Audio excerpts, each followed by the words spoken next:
And today, President Obama called the video showing 4 African Americans beating and tormenting a mentally disabled white man despicable and terrible. Parts of the attack in Chicago were shown live on Facebook. And today, the 4 suspects were charged with hate crimes. Dean Reynolds has the latest, and we do caution you. The video is quite disturbing. Kiss the floor! The 18-year-old victim, described as mentally challenged, had been missing for 2 days when he turned up Tuesday on Facebook and in trouble.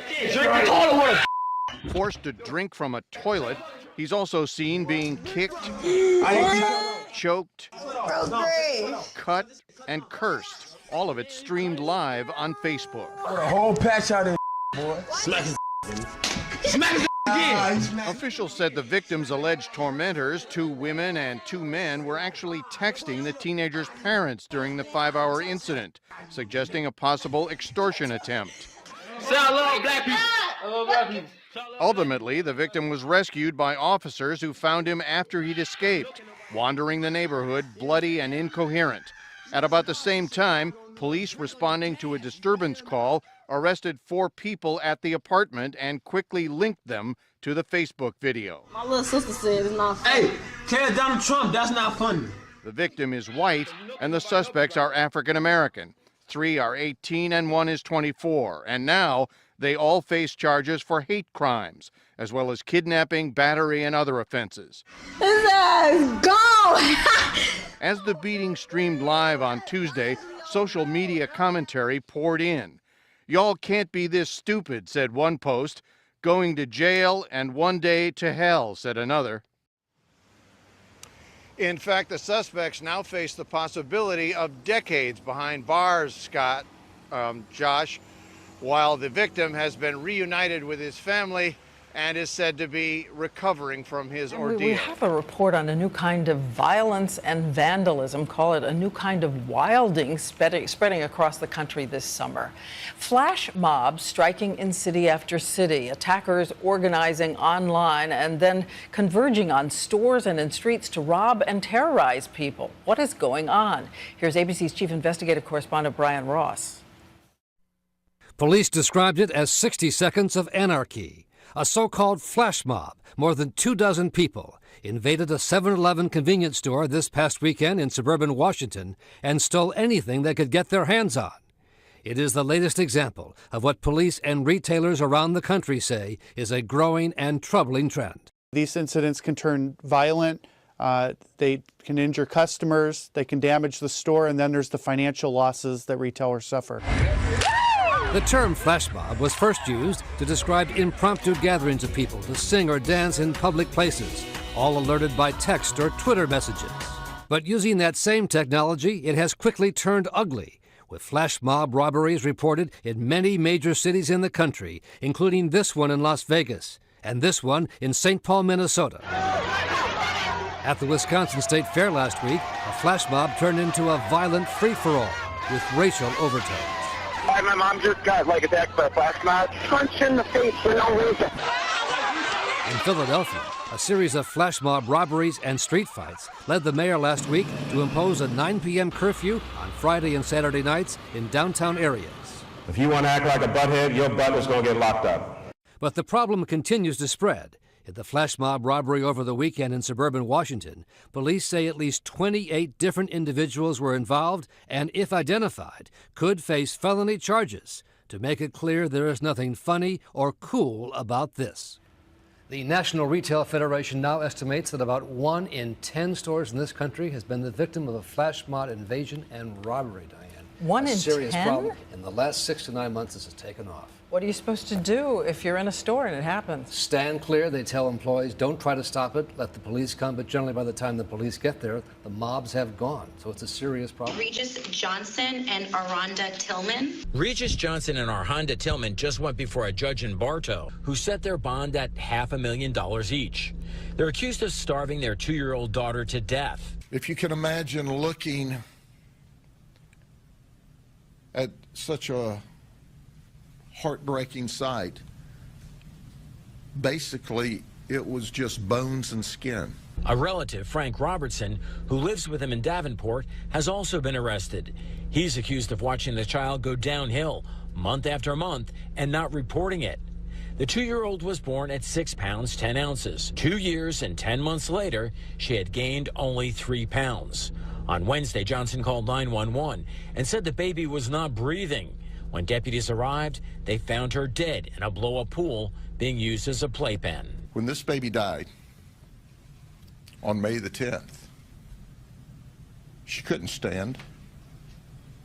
She couldn't talk. She couldn't walk. This baby never got to be this big because of these people.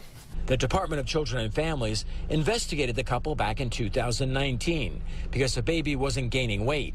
The case was closed after caseworkers decided that Tillman and Johnson were complying with an improvement plan. Tillman just told investigators that she's pregnant again. The sheriff says there's no indication that she's gotten any prenatal care, but now she will. And when that child's born, then that child will be placed with some loving people that will raise and take care of that child, because our goal is she's never out of prison again.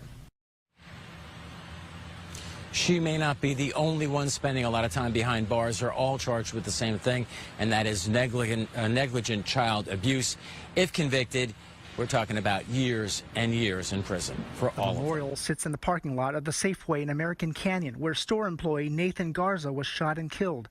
The 18-year-old was at work when he was confronted and shot outside the store around noon on Sunday. A motive isn't known. Authorities say the two men did not appear to know each other and did not interact with each other before the shooting. The gunman fled in a Cadillac, but was spotted a short time later jumping fences and running through backyards. Napa County Sheriff's investigators arrested the suspect, 23-year-old Christopher Young of Martinez. They say they found a .45 caliber handgun inside his abandoned Cadillac. The suspect has lawyered up, refusing to answer any questions about the shooting. That suits the victim's family just fine. I have nothing to say to him. He doesn't need to answer any of my questions. Nothing will bring my son back. Tracy Garza is in shock over the loss of her son, who she says stood up for people. My son was a piece of me, and a piece that has gone. He was the youngest of 7 siblings, the rest all sisters. My little brother loves his family very much, and he always treated his sisters and every single family member with the utmost love and respect. Garza just graduated from high school in Fairfield. School district spokesman Tim Gorey says his death has hit everyone hard. It hurts really badly for the staff who got exceptionally close to him. Garza was passionate about 2 things. One of them was fishing. The other was baseball since he was little. He had already started training with the team at Diablo Valley College. His ultimate dream was to play for the Oakland A's. And Henry tells us that the victim was bringing online orders outside to customers in the parking lot, but why the shooting happened remains a big mystery. Authorities also tell us there was no theft, no confrontation over masks, and no chase from the store, nothing. So this investigation continues. Police say they're investigating a robbery pattern in Morningside Park. This news coming just 1 week after a Barnard College freshman was brutally murdered in that park. Eyewitness News reporter Candace McCowan is live in Morningside Heights. Candace. Well, Ken, investigators are looking for the public's help as they try and track down these suspects that robbed 2 people within an hour. And this pointing to a possible crime pattern in and around Morningside Park, where Tessa Majors was robbed and killed, like you said, just a week ago. Now, we have video from police of the 2 men they want to find from robberies happening 10 days before Tessa's murder. In one case, 2 suspects approached a delivery guy who was making a delivery on 118th Street near the park. The men with a knife and pretending to have a gun, robbing that delivery for a guy of cash, a cell phone, and a scooter. That robbery was preceded by another just minutes earlier in the dog park, actually inside Morningside Park. In that case, one suspect approached the victim attempting to open a pocket knife. The victim punched that suspect and ran for the stairs, but falling down the stairs, and that's where he was injured. Now, investigators are making it clear that these robberies are not connected to the death of 18-year-old Bernard College first-year student Tessa Majors. She also ran for the stairs after she was robbed and stabbed in an attempt to also find help. Now, one of the reasons the victims might be running for stairs is that there are guard booths at 116th Street and 122nd Street, which Columbia now says that they will now be staffing 24/7. NYPD adding more officers to patrol this park, and more lighting is also planned, but you already see those officers that have been in and around this park ever since Majors was killed. One of those robberies happening at 4:40 in the afternoon before it was even dark out here, so a lot of people with concerns about stopping the crime. Well, right now, police are looking for a man who threw bottles of red wine at employees at a liquor store after he was told he didn't have enough money to buy what he wanted. Now, it was all captured on the store's surveillance video. Take a look for yourself. The incident happened November 30th at Benno's Liquor Store in Linden, Union County, New Jersey. When the employee refused to sell the liquor at a discounted price, police say the man just started throwing things. He became irate. He then threw the bottles of wine and threatened the employees in the store. He injured some of the workers and caused an estimated $3,000 worth of damage. This week's Trackdown is a robbery at an ATM near the TCU campus in Fort Worth. The victim, just 16 years old, had a gun pointed at her head. Her family members were forced to watch as the robber also pointed the gun at them.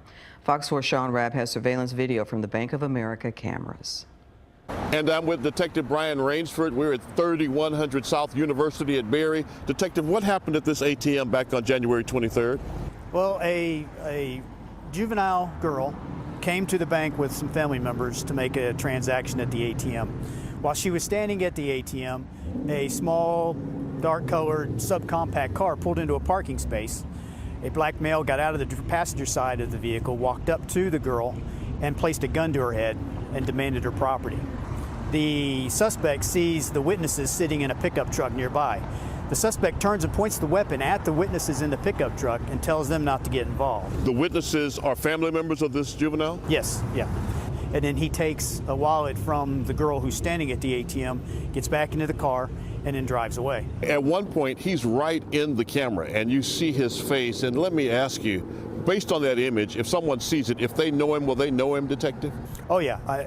With this image, as high quality as it is and as clear as it is, if you know this person, you will know this person. What is it that you need? We need someone to make the call. We need someone to do the right thing, help us identify this person, get them off the street. Tell me, how can folks reach Fort Worth Police or you on this particular case? They can call Tarrant County Fort Worth Crime Stoppers. They can also call the robbery unit at 817-392-4383. Anything about the car that stands out that viewers should pay attention to? The car is a small, subcompact, dark-colored car, four-door, and it looked like one of the taillights on the driver's side may not have been functioning as correctly as the passenger side taillight. We think that the front passenger side wheel cover may have been missing because of the video that we see, but we're not real sure about that. His face is clear as day. If you know him, you know him. Help Fort Worth Police find this man who terrorized this young woman at the ATM here at 3100 South University and Berry. Well, the homeowner we spoke to yesterday has been trying to figure out why someone would attack him and stab him for absolutely no reason. Was it someone on drugs, a gang initiation, maybe someone with mental illness? A few hours ago, we got some answers. Glendale police have arrested 21-year-old Devontae Carter, who we're told suffers from schizophrenia, which helps explain what reportedly happened to Steve Schaefer. The 45-year-old mechanic was randomly stabbed last week while standing in his driveway. He says someone walked up behind him, put a knife in his back, and then took off. A Ring video still shot shows the knife still in his neck. Yesterday, a 911 call came in about a 16-year-old stabbed in the back by his older brother just down the block from where Schaefer lives off Bell Road and 57th Avenue. Investigators believe Carter is responsible for both stabbings. both victims here, the brother as well as the individual that doesn't even know this family, they live less than 10 houses apart. So this was in the same area, the same type of situation. The description was the same.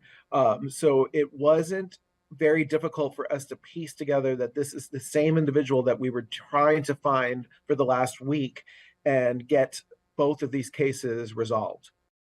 Now, according to court records, Carter told police he heard loud voices in his head and has wanted to kill himself. He also said he didn't want to kill his brother or the homeowner down the block. He just wanted to stab them. I just got a text from the homeowner who was stabbed. He told me he's relieved an arrest has been made.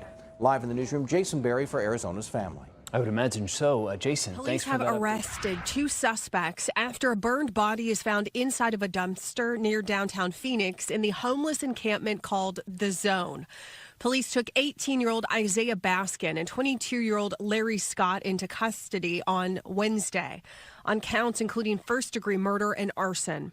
Our camera recorded video of Baskin being detained on Tuesday near the dumpster at 11th Avenue and Madison Street. Police say the victim was a man who was badly beaten. They say that he was placed in trash bags, loaded into a grocery cart, and then thrown into the dumpster. Records show that the man was alive before a third person set fire to the trash in the dumpster. Police say that firewood was also added to the fire. They say surveillance video led them to Baskin and Scott. The victim and the third suspect have not been identified. Ellen McNamara, Fox 10 News. Good evening. Welcome to Washington. I'm Mike Emanuel in for Brett Baer. Breaking tonight, Christmas is over and Hanukkah ends this evening. Members of both the Christian and Jewish faiths were under attack over the weekend. We have Fox Team coverage. Correspondent Jeff Hall's in Texas, where a gunman opened fire in a church, killing 2. But for a parishioner with a gun, it could have been much worse. Correspondent Jillian Turner looks at the rise of anti-Semitism, religious hate, and what President Trump is doing about it.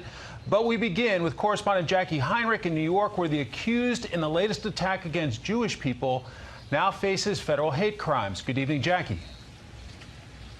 Good evening, Mike. The suspect in this case now faces federal hate crime charges as private armed security guards stand outside the synagogue tonight after the county called in extra help.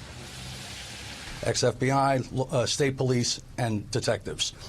They'll be going to these in a very, very menacing, omnipresent truck. Jewish people in Muncie, New York feel that's necessary after a rampage at a rabbi's home on the 7th night of Hanukkah. Police say 38-year-old Grafton Thomas bursted in with a machete and said no one is leaving, stabbing 5 people, including the rabbi's son, before trying to get into the synagogue next door. Worshippers chased the man out, throwing tables and chairs, and got his license plate. NYPD tracked him down in Manhattan, and investigators allegedly found disturbing evidence in his car, a journal with anti-Semitic statements and references to Nazis and Adolf Hitler. They also say Thomas researched other Jewish temples online. Scores of papers which frankly show the ramblings of a disturbed individual. New York Governor Andrew Cuomo labeled it an act of domestic terrorism and vowed to crack down on an alarming recent uptick in anti-Semitic attacks. Since December 23rd, there's been 1 anti-Semitic attack each day. On Christmas Day, a man in traditional clothing was punched in the face in Brooklyn. The day after, someone beat a Jewish mother over the head with a bag. A suspect in a third case is already back on the street. Under New York's new bail reform laws, she's not enough of a threat to be held before trial. She's accused of punching and yelling slurs at 3 Orthodox women. President Trump called for unity against anti-Semitism, but the Muncie suspect's family says this is not what it seems, claiming Thomas isn't part of any hate groups. But after serving in the Marines, he developed bipolar disorder and schizophrenia, being hospitalized many times. And because of his age, his mother could only do so much to get him help. He's always been a gentle giant with mental illness.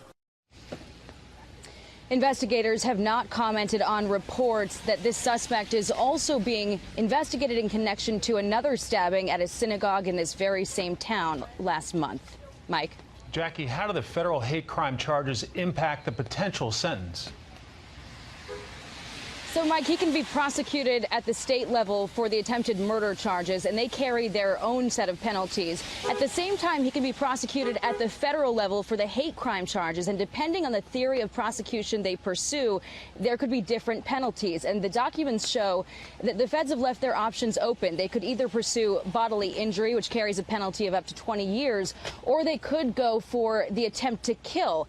That means that he could be put away for life, or if one of the victims dies of their injuries, he could face the death penalty. We begin with a crime alert. Investigators suspect this man has posed as an Uber driver and raped multiple women in Kansas City. They believe Antoine Crosby targeted women in some of the area's most popular nightlife areas, and he's still on the run right now. KCTV5's Betsy Webster is live now with the important information. Betsy. Well, Ellen, police say they suspect him in multiple sexual assaults. Excuse me, something just happened to my voice.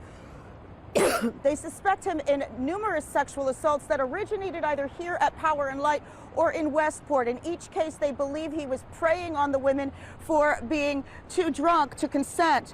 The victim in the case they have just charged told police that she went to Power and Light with friends on a Saturday night and blacked out drinking. When she came to, she was in a stranger's car being raped. Charging documents note that woman was crying as she recounted what happened, her outfit ripped and her jaw bruised from where she said the rapist punched her several times. She told police the rapist eventually took her to this ATM at 31st and Main and demanded her PIN so he could get $200 cash. The ATM camera gave police a photo of the suspect, and a detective was able to positively identify him. A detective was able to identify 33-year-old Antoine Crosby because the KCPD had investigated him before for a robbery that almost became a rape. They are begging for tips on where to find him so they can put him in jail and offering a reward of up to $2,000. The number for the TIPS hotline is up there on your screen. You hear it multiple times, 816-474-TIPS. Now, I should point out that he has another warrant out for his arrest now. He recently pled guilty to the crime of identity theft involving a different woman's bank card, and he was supposed to be sentenced for that about a month ago, but he failed to show. So now there is a warrant out for him on that. Caught on camera, a vicious elevator assault in the Bronx. It happened yesterday afternoon in Bedford Park. Police say the 40-year-old victim entered the elevator with the suspect after getting into an argument. The suspect began punching the victim in the face, head, and stomach. She then stole the woman's purse with $400 inside and fled the building. Sources tell us the victim is 8 months pregnant. We're also told she's doing okay and refused medical attention. Pastor ᵛᵉŻᶦᶠᶦᵉᵈ devoted her life to helping others, but her family tells me they never would have thought that a man she often helped would be here at the Cook County Jail accused of her murder.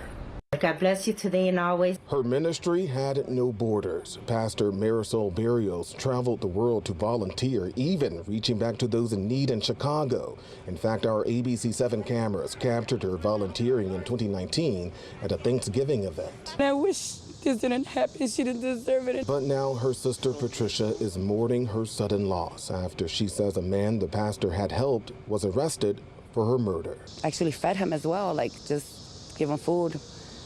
But for him to do what he did has no name. Chicago police say Marvin Wells broke into the 53-year-old's West Garfield Park apartment near Adams and Keeler on Saturday. Investigators arresting him after he crashed a stolen car near Fullerton and Cosner and was found with Marisol's purse. Patricia says their youngest sister was the one who found Marisol beaten to death in her home. Everybody's heartbroken, but she's dealing with the worst because she found her. This family left shattered, and Barrios' lifelong work and mission now incomplete. We need her here. We needed her by us. She's no longer here anymore because of that trash. Wells faces a long list of charges, including murder, home invasion, and armed robbery. Barrios will be laid to rest this weekend. A local parent faces charges following this fight at a DeKalb daycare center. DeKalb County police say the woman attacked a teacher during a dispute Wednesday afternoon. Fox 5's Deidre Dukes is live at DeKalb Police Headquarters with the story. What went down here, Deidre? Well, Christina, apparently there was some sort of verbal altercation before things got physical. And according to the police report, an employee tried to separate the women, but the situation quickly escalated. witness to Wednesday's incident recorded this video of the brawl between parent ᵛᵉŒᶦᶠᶦᵉᵈ and a school employee at the Lead Preparatory Daycare Center in DeKalb County. Police arrested ᵛᵉŻᶦ after, according to the police report, she told the responding officer that she was the victim. DeKalb officers took the parent into custody after talking to witnesses and reviewing surveillance video, which they say showed ᵛᵉɁ was the aggressor. Staff members of the facility on Boulder Crest Road would not go on camera, but confirmed ᵛᵉＰ's child is enrolled at the school. An employee tells Fox 5 they called police after ᵛᵉＰ hit a staff member. According to the police report, ᵛᵉＰ told officers she was punched in the face by the staffer during a dispute. But the staffer told police ᵛᵉＰ was irate with her when she entered her classroom and told her she didn't want her around her child. The women started arguing, and ᵛᵉＰ lunged at her. According to the police report, witnesses also told the officer ᵛᵉＰ lunged at and hit the victim first. The officer reviewed the center's security cameras, which, according to the police report, showed ᵛᵉＰ walking at a fast pace towards the victim, getting in her face, turning around and pushing her. ᵛᵉＰ is then observed wrestling the victim to the ground and continuously hitting her. Now, after police reviewed the video, ᵛᵉＰ was arrested, charged with simple battery, and transported to the DeKalb County Jail. A Boynton Beach daycare worker arrested for a second time on child abuse charges. Police arrested 31-year-old Amelia Jones. Jones is accused of leaving bruises and cuts on at least 2 children who attend Lighthouse Academy and Child Development Center. A statement from the daycare owner says Jones has been fired and the staff is cooperating with investigators. New at 10, a Madison man has pleaded guilty to 6 child sex crime charges. He faced 29 other charges, but they were dismissed. Police arrested 37-year-old Zachariah Singletary in October of last year. Multiple underage girls went to police saying he had sex with them. A criminal complaint describes instances where he threatened or coerced girls into performing sex acts. A sentencing date has not been set. A Milwaukee transgender woman would have turned 32 years old today, but instead her family will go to court tomorrow for the man charged in her murder. Christina Van Zels is here in the studio with what the family of Cashea Henderson said earlier today. Mary Cashea Henderson was found shot in her apartment back in February. That apartment was also set on fire. Her family is calling it a hate crime, and for the first time, we're hearing from her sister. Ada Henderson drove more than 800 miles for her sister on what would have been her birthday. She was my best friend. It's a birthday she'll celebrate not next to her, but in memory of her. Cashea Henderson was Ada's only sibling. Cashea was a great person. She was very kind, very loving, and she didn't deserve this. Cashea was killed in February. Firefighters found the 31-year-old inside her Milwaukee apartment while they were responding to a fire. Investigators say she was shot twice. That fire was ruled an arson. My family and I just want justice for what happened to her. That's all I can say. The man charged in her death is 33-year-old Cordell Housey. Her family believes that this was a hate crime. Cashea was a transgender woman. Court records say Housey told his friend, quote, "I caught the body of a disgusting tran." Cashea is the 3rd trans woman to be murdered in Milwaukee in the past 9 months. Her family wants lawmakers to call it a hate crime too, and want Housey charged for that. They're also asking the court to remove his bail entirely. Right now, it's $250,000. Milwaukee, we will not let you turn your back on Cashea. In the meantime, the emotions are still hard to bear. I'm sorry, I can't do this. But the family says they won't give up until justice is served. A Franklin County man is in jail tonight, charged with raping 4 children. 54-year-old Morris Gibson Jr. is also facing charges of involuntary deviant sexual intercourse with a child and statutory sexual assault. State police say the crimes happened between January of 2021 and September of 2023 at a home in Guilford Township. State police say he had connections to the York area, and they are seeking other potential victims or anyone who has more information. Westchester County, a woman from the Philippines recovering tonight from a vicious anti-Asian attack in Yonkers. CBS 2's Tony Aiello reports a suspect is charged with attempted murder as a hate crime and has a long criminal history. Wendy Trinidad reacting with horror to the surveillance video of a hate crime committed in the lobby of her Yonkers building. I'm in shock. I mean, I know nowadays a lot of mental issues, but that is just unbelievable. It is hard to watch, so we won't show the worst of it. 42-year-old ᵛᵉʳᶦᶠᶦᵦ assaulting his 67-year-old Asian neighbor. 125 punches, 7 vicious kicks, then spitting on her twice and using anti-Asian slurs. The victim well liked by neighbors. She's very, very nice. And she has 2 daughters. 2 daughters, yeah. And her husband? Well, her husband passed. You know, he was a mailman. I remember that. A witness told me after the assault, ᵛᵉቬᶦᶠᶦᵦ walked outside and was screaming incoherently at passersby as police quickly arrived and took him into custody. We're going to file this as a hate crime, and we're charging attempted murder based on the number of strikes and the length of the attack. The commissioner says ᵛᵉቬᶦᶠᴦ has 14 arrests and multiple convictions on his record, including this from February 2021. He pushed a woman through a plate glass window. She was not seriously injured. ᵛᵉቬᶦᶠᴦ was given conditional discharge, no jail time. He earlier served 42 months in prison for a 2010 stabbing. This attack on Friday, March 11th, has frightened other Asians in the neighborhood. I come home 9 o'clock.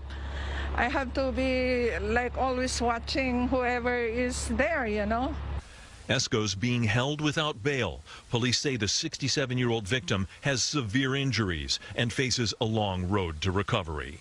In Yonkers, Tony Aiello, CBS 2 News. I got to warn you about this video here. It shows a brutal attack on 2 teenage girls in Queens that police say included the use of a taser. Police say a dispute that started on social media and ended with this fight outside a McDonald's on Springfield Boulevard in Jamaica on Monday afternoon.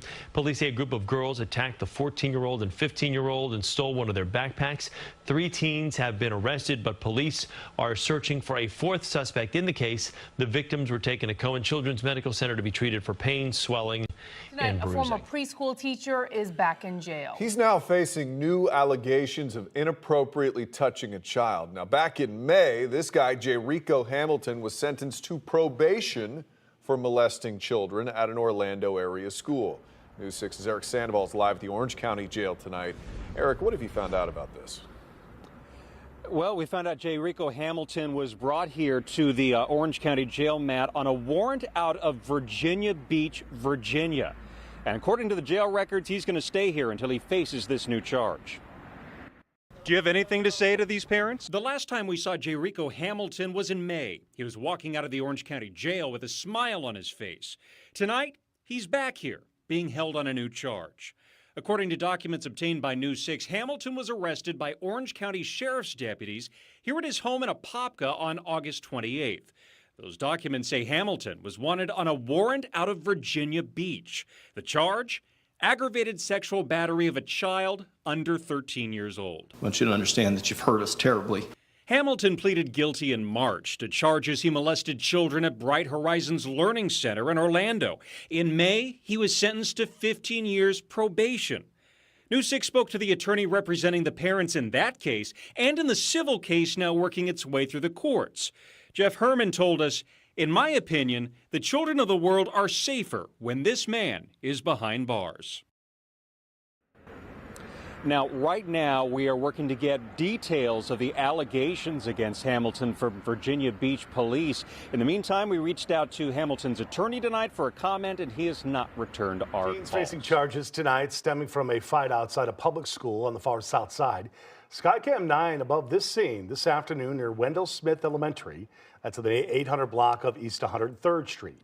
Officers responding to a call of a battery in progress. Some police say people were fighting and impeding the flow of traffic on the street. 5 teens ranging in age from 14 to 18 were charged with misdemeanors, including reckless conduct, assault, and resisting or obstructing arrest. Now to that wild takedown in Manhattan. A Good Samaritan tackling a guy with a gun trying to get away from cops who were in hot pursuit. And tonight, an eyewitness telling us what we didn't see and how it all started. Eyewitness News reporter Anthony Carlo with the exclusive details. What would have been if it wasn't for this Good Samaritan taking down this gun-wielding man like a linebacker? Brave guy. brave guy. Most people would have got out of the way, so let's commend him for jumping in. Yeah, he definitely deserves a reward. This is how the police chase ended in Chelsea. A Good Samaritan acting as a wall, stopping the suspect in his tracks as he ran towards him, gun in hand, before being handed over to the cops. We were scared, if something happened here, it's going to be a big problem. It all began at London Grocery Smoke Shop on 10th Avenue Thursday afternoon just before 4. Workers Akir Indawala tried to calm the suspect down as he argued with another customer. Again, he started crying, and then he walked out peacefully, and then he had a rifle. Huh? He had a rifle. He got a rifle. I saw him. I saw with the rifle. It's a big one from here. Federal prosecutors say Jason Fleming not only had a semi-automatic rifle, but a handgun that he flashed as a little girl left the bodega. When police approached outside, he took off running. People eating outdoors at the Orchard Townhouse restaurant were in for dinner and a show as the gunman bolted right on by them. Prosecutors say Fleming, while on the run, threw the loaded rifle over a nearby fence. I'm glad I didn't come yesterday. I'm glad this person is gone. But not before hitting a wall or two, where it all ended with Fleming in cuffs and tourists tipping their cap to the heroes in and out of uniform. I don't know. I don't know if I would have threw an elbow or shoulder at him. Probably would have tried to trip him, but that's about all I would have did. Fleming now faces federal gun Video charges. tonight of that dangerous shootout between deputies and a passenger armed with a gun. We do want to warn you, this video is graphic. He's got a gun! A dangerous gun battle unfolding after a deputy pulls over a car in South Carolina. Dramatic new video shows the deputy stopping the car last Sunday. A second deputy arrives on scene to provide backup. Moments later, the deputy realizes a passenger has a gun.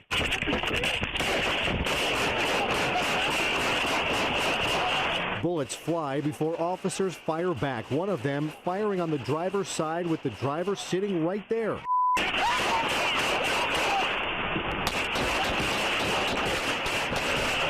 The gunman died at the scene, the driver running out in shock before she was detained. Hey, I'm hit, he's down. Heart-stopping. One of those deputies was hit 3 times but is expected to recover.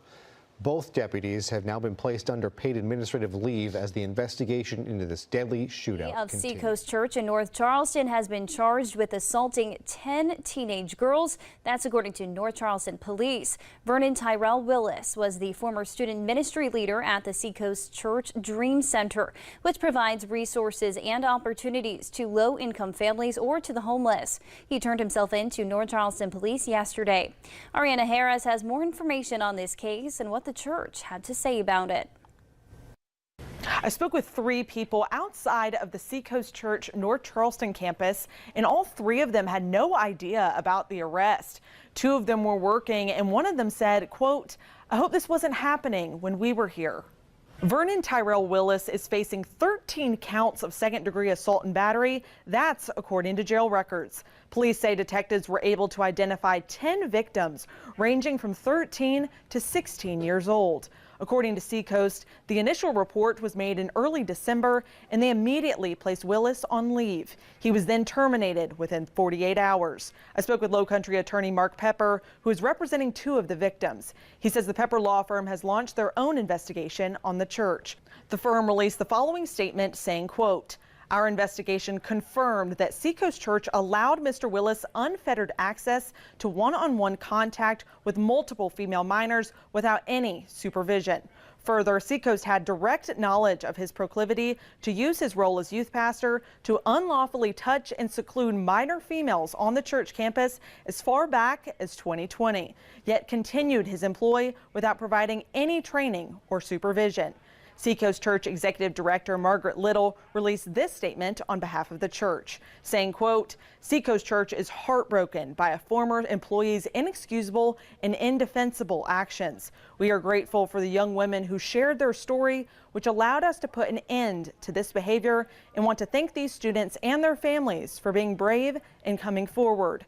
Our commitment to the church and community is to continue to operate in transparency and support the victims and their families of this situation in their healing process."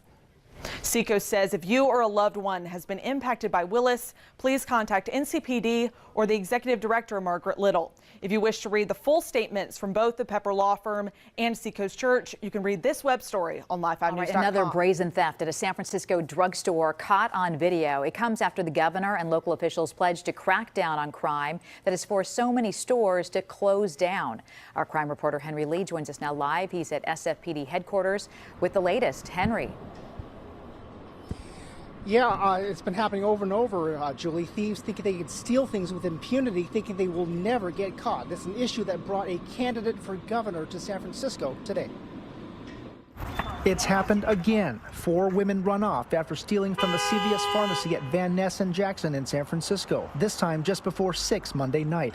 It's the latest grab-and-go crime in San Francisco that's forced many drugstores in the city to close. The man who took this video tells me he feels sorry for the workers who have lost their jobs or have had their hours reduced because of what he called out-of-control shoplifting. Organized retail theft has become such a hot-button issue that it's now a point of focus in the upcoming gubernatorial recall election. Former San Diego Mayor Kevin Faulconer spoke outside the shuttered Walgreens at Larkin and Bush in San Francisco, blasting the governor. A governor who has supported the lessening of laws when it comes to stealing items under $950, lowering those consequences. At a news conference last week, Newsom said he signed a new law that maintains task forces across the state that crack down on retail theft. San Francisco Police Chief Bill Scott supports the legislation. When they see these things go viral, the perception of lawlessness, the perception that anything goes, really, that has to be overcome too. Now, three of the top cities for organized retail theft in the United States are in California. LA's #1, San Francisco's #5, and Sacramento is Police in #10. Panama City Beach, Florida, say spring break this year has been out of control and dangerous. They are now investigating an alleged gang rape captured on cell phone video. Here's Jerika Duncan. This cell phone video is so graphic, blurring out the disturbing images makes it hard to tell exactly what's going on. But Bay County Sheriff Frank McKeithen saw the entire video unedited. Probably one of the most disgusting, repulsive, sickening things that I've seen this year on Panama City Beach, and I've seen a lot of them. Within 10 feet of where this is happening, there's hundreds of people standing there watching, looking, seeing, hearing what's going on, and yet our culture and our society and our young people have got to the point to where obviously this is acceptable. 2 Troy University students, 22-year-old Delonte Martiste of Georgia and 23-year-old Ryan Calhoun of Alabama, were charged with sexual battery by multiple perpetrators. Law enforcement is looking for a 3rd suspect for the same assault, officials say occurred in mid-March. This latest violent incident comes 3 weeks after 7 people were shot at a house party. According to the sheriff's office, arrests have more than tripled compared to last year. Suspects considered armed and dangerous have increased 6 times, and sexual assaults have nearly doubled. As for the 19-year-old alleged victim in the blurred cell phone video, sheriff's deputies say she did not report the alleged rape and told deputies she believes she was drugged because she does not remember what happened.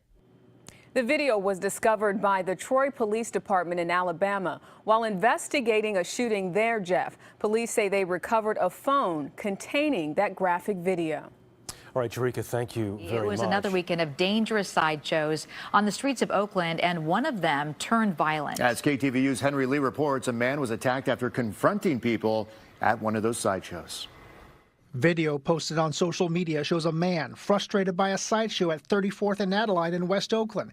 He hits one of the cars spinning donuts around him and is then attacked, punched, kicked repeatedly, even while lying on the ground. The victim appears to be unconscious. You can still hear tires screeching as he lies motionless on the sidewalk.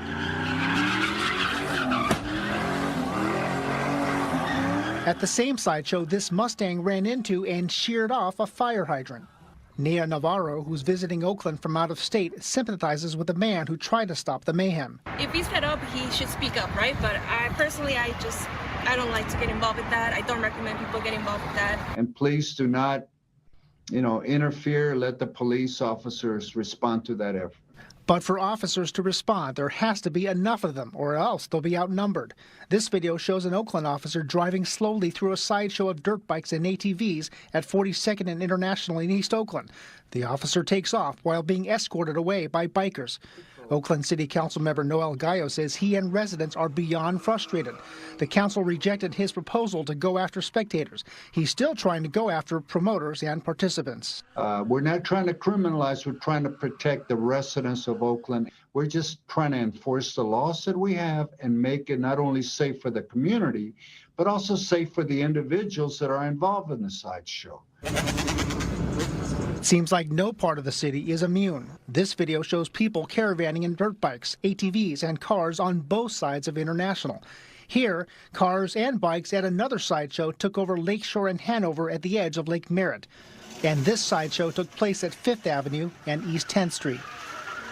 Oakland police on sideshow duty on Sunday made one arrest, recovered a gun, and towed 2 cars. Now, they may not be able to catch sideshow drivers immediately, but officers do show up with tow trucks weeks or months later, and those drivers are stuck with those impound fees. In the past few hours, Oklahoma City police releasing new body cam video and dash camera video of an arrest. That person arrested, Isaiah Mitchell, reportedly committed suicide at the Oklahoma County Jail just days later. At the time of his arrest, Mitchell was arrested for riding his bike the wrong way, which is a misdemeanor. Hey man, have a seat. For riding your bike into oncoming traffic. This happened on January 27th. Oklahoma City Police releasing this video and one from the officer's body camera you're watching. That video showing not only the officer putting Mitchell in handcuffs, but also the discovery of a warrant for not appearing in court back in 2016 in Garfield County after a DUI arrest. Looks like you got a warrant for them, but I got to confirm it. You didn't appear for your court date. I was shot in the leg. Earlier this week, we spoke with Isaiah's brother, Aaron, and he does not believe his brother died by suicide. Mitchell's death is being investigated by state agents. 2 men, one accused of killing RPD officer ᵛᵉɁᶦᶠᶦᵉ, pleading not guilty this morning in connection to crimes that took place before the veteran police officer's death in July. Kelvin Vickers and Dedrick Fulwiley are accused of the murders of Richard Collins and Mygel Rand and the attempted murder of a 3rd victim on July 20th. They're also facing charges for arson in connection to an incident later that night. Assistant District Attorney Matthew Schwartz spoke about the serious nature of the charges. They are alleged to have engaged in some very, very violent behavior. Unfortunately, something our city has seen so way too much of. We plan on trying this case in the courtroom, and we look forward to the day that they're all held responsible for their actions. A 3rd suspect, Raheem Robinson, is being transferred from Boston to Rochester and will be arraigned at a later date. The next court date for Vickers and Fulwiley is scheduled for December 16th. In addition to being accused of these crimes, 21-year-old Vickers faces several charges, including aggravated murder in the fatal shooting of Officer ᵛᵉŻᶦᶠᶦᵉ on July 21st. We'll see only on Local 10 tonight. A man recalling the terrifying moments when he got home only to be robbed of his Rolex at gunpoint. The crime unfolding in a matter of seconds, and it was all caught on camera. Local 10's Roy Ramos is live in Southwest Miami-Dade with the exclusive. Roy. Nicole and Calvin, some pretty scary moments for this homeowner. He says he just got home from work. He didn't even make it to the front door before a man gets out of another vehicle, points a gun at his face, and then takes off with his Rolex. Surveillance video outside a Southwest Miami-Dade home capturing the terrifying moments. A homeowner pulls into his driveway and is robbed at gunpoint. At that moment, what was running through my mind is not getting killed. Watch as the homeowner we are identifying only as Michael for his safety walks into his gate, not far behind the suspect, pointing a gun right at his face and demanding he hand over his $40,000 Rolex. He got out of the car and pulled the gun to my face and told me to give him my watch. What did he say? Let me get that watch. Let me get that watch. And with the gun pointed at my face, and I just gave it to him. The crook is then seen running back to a black car where a getaway driver is waiting. But after investigators reviewed surveillance cameras from nearby homes, it appears 2 cars may have been involved. The victim telling us this pricey watch can be replaced. What worries him is the violent criminals may come back. $40,000 watch. It could get replaced. Serial number, you know. The scary part is that they know where I live. We watched as Miami-Dade police gathered evidence from the home near Southwest 157th and 42nd Street as they now work to track down the crooks before they strike again. I suggest that they turn the watch in and we'll leave it like that. And when I spoke with that victim, he tells me he is just fortunate that his 4 small children were not home at the time of that armed robbery. If you recognize the man in that video, you are urged to give Miami-Dade Crime Stoppers a call. That number, 305. According to Elmira Police, 37-year-old Elliot Barner and 24-year-old Ryan Bashore were arrested in Elmira's east side after they were seen throwing a weapon from their vehicle before a traffic stop. Police say the handgun was thrown from a vehicle and into a residential area before the stop. Police were able to locate the weapon and identified it as a loaded Ruger 9mm. The men were taken into custody and were charged with criminal possessions of a weapon in the second and third degree. New at noon, U.S. Marshals arrested a Canton man accused in a shooting at a Columbus strip club. Travis Ingram Jr. is charged with aggravated murder. The shooting happened late last month at the Dollhouse on Carl Court. 1 person died and 3 other people First on 5 and new at noon, we have learned that a 23-year-old woman died in a shooting at this gas station in Pritchard last night. The victim's mother contacted News 5 and confirmed to us that her daughter, Destiny Watson, was shot and killed outside a gas station on St. Stephen's Road. The shooting happened around 8 last night. Pritchard police are investigating. Attempt at a viral video now has them in trouble with the law. The YouTube duo known as Saucy and Honey are facing trespassing charges for staying inside of a Target hours after it had closed. Action News' Gray Hall is live now in Exton with more on the video that could now land this couple behind bars. Gray. Hey, Sarah. Well, this one was a doozy. This may have been fun for those YouTubers, but tonight they are facing some serious felony charges and up to 7 years in jail. To go live on Instagram, so make sure you are following me, Real.QueenHoney, so you do not miss out when we do things like this. Police say these YouTubers, known as Saucy and Honey, are committing a crime and filming the evidence. Investigators say they are inside this Target store illegally. Yo, guys, you really in here. The couple has been identified as 24-year-old Charlotte Fisher and 25-year-old Johnson LaRose. West Whiteland Township police say after the store closed, the pair hid inside. It all happened back on February 21st in the Exton store along Route 100. Police say this was all part of a social media challenge to see if they could stay inside the store all night. The entire time, they were filming live and chatting with their social media followers. Criminal trespass, which is a felony in the 3rd degree. They're not entitled to be there, which makes it a crime. Guys, what should we do? Should we go back and hide, or what should we do? Police say the couple did not take anything and appeared to be filming just for fun, but officers say this was no laughing matter. We don't know that somebody's just in there hiding. We don't know whether they're trying to commit a crime or not, so that's the dangerous part. Target captured the pair on surveillance, joking, filming, and posing throughout the store. Shoppers we spoke with say they've never heard of the social media challenge. I don't know if that's smart. I don't know. I'm not really sure. I don't really do challenges like that. I'm all for a fun challenge, but not sure. I wouldn't be doing that one. Both are now charged with criminal trespassing and could face jail time. We successfully completed our overnight challenge in Target. All right, so back out live. Despite what you just heard, police telling us the couple actually never completed the challenge. They came back the next day to film to pretend that they had completed this challenge. Under bail conditions, they can no longer go to any Target store in the state of Pennsylvania. They will be in court March 24th. Live at Exton, Gray Hall, Channel 6, Action News. Brian? Saucy and Honey getting more attention than they bargained for. A man's been stabbed and a woman is now in jail. This after an argument. 23-year-old Vanglorious Jones is charged with 2 counts of aggravated assault. The incident happened early Tuesday morning about midnight. This was in the 1200 block of Ash Street in Columbus. That's right, Tanya. Counselors are available, says the school, if students need to talk. This morning we are still waiting for charges to come down against that teacher. Police confirm a teacher here at St. Stanislaus School in East Chicago, Indiana, is accused of having a kill list with the names of students and staff. The list contained disturbing and violent comments, according to school officials. The teacher told a 5th grader about the list. That student alerted school officials. She said that she wanted to choke us and she wanted to like kill herself. They should have never let her walk out them doors. They should have called the police right then and there. That's a threat on the school.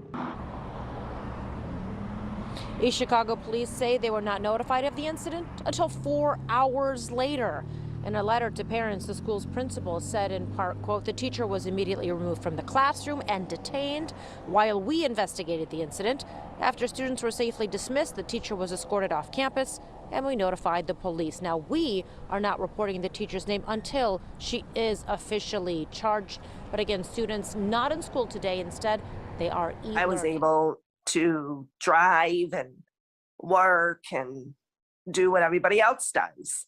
But it takes this vehicle in order for me to be able to do that. Kathleen Nyart was in a terrible car accident at just 2 years old. Since then, she has depended on a wheelchair to get around, and since she's been able to drive, she has depended on a handicap-accessible van like her 2012 Honda Odyssey. There's a wheelchair lift, a special driving seat, hand controls. To me, this van was like another extension of my wheelchair, of getting me to where I need to go. As a single mother of two with her youngest child born with Down syndrome, Kathleen already faced many challenges. And then on November 15th, another setback. Someone stole her only mode of transportation. Kathleen had just finished her shift as an usher at Little Caesars Arena in Detroit. When she headed to the 7th floor of the Temple Street garage, where she always parks, she realized it was gone. I couldn't believe it. It was surreal. This is how I get around. I work. I have 2 kids. And now my independence has been ripped away from me. Kathleen reported it to LCA Security and Detroit Police right away, has basically become a prisoner in her St. Clair County home. Without a vehicle that can accommodate her wheelchair, she can't make it to her job at the LCA, about an hour away. Nearly a month had passed and no sign of her vehicle. But Fox 2 learned Detroit police may be getting closer. On December 7th, officers arrested 26-year-old ᵛᵉʳᶦᶠᶦᵦ Handy, who they say was caught on video driving away. He's been charged with stealing the specially equipped van. We're told investigators are working some leads to hopefully track down the stolen vehicle, but Kathleen fears it will not be in the same condition. He needs to realize in my situation, he did not just steal a vehicle. He did a lot of damage to me in more ways than one. Take one more look. This is a picture of the stolen van. If you know where it is or have any information, please call Detroit Police right away. But there is a chance it may not be found. If it isn't, Kathleen is hoping someone watching may be able to help out, even possibly donate another van. Fine experience for a family in Pasadena. A woman with a pickaxe showed up at their home and breaking their windows. And Jaysha Patel has more on this Eyewitness News exclusive. Imagine you just moved into a new neighborhood. Your baby is sleeping, and a woman wielding a pickaxe breaks your windows. That's the reality for one Pasadena family who's now scared to live in their new neighborhood. That's the scream of a terrified grandmother after hearing a window shattering Monday evening and coming face to face with a pickaxe-wielding woman in broad daylight. ᵛᵉʳᶦᶠᶦᵉ, who lives at the Pasadena home, says his mother was looking over his 6-week-old daughter at the time, whose bassinet is by the window. I get the notification from our doorbell, and it's like a 2-second clip of someone just smashing our door. Pasadena police say the attacker is 65-year-old Beverly Baker. When police arrived, Baker was gone. Neighbors helped police find her, and they were able to take her into custody after a 30-minute standoff. My mother-in-law first instinct was to grab the baby. 2 seconds later, all you see is huge shards of glass in the bassinet where she would be. It was a miracle that she reacted fast enough, or else my daughter would be dead. ᵛᵠᵉቬᶦᶠᶦᵉ says Baker came back to his home 3 times, breaking a total of 8 windows. Now their home is boarded up and they're staying with family in another location. Pasadena police say Baker owns property in the immediate area of the victim's home. It doesn't appear that there was any relationship between the suspect, Mrs. Baker, and the victims of the vandalism.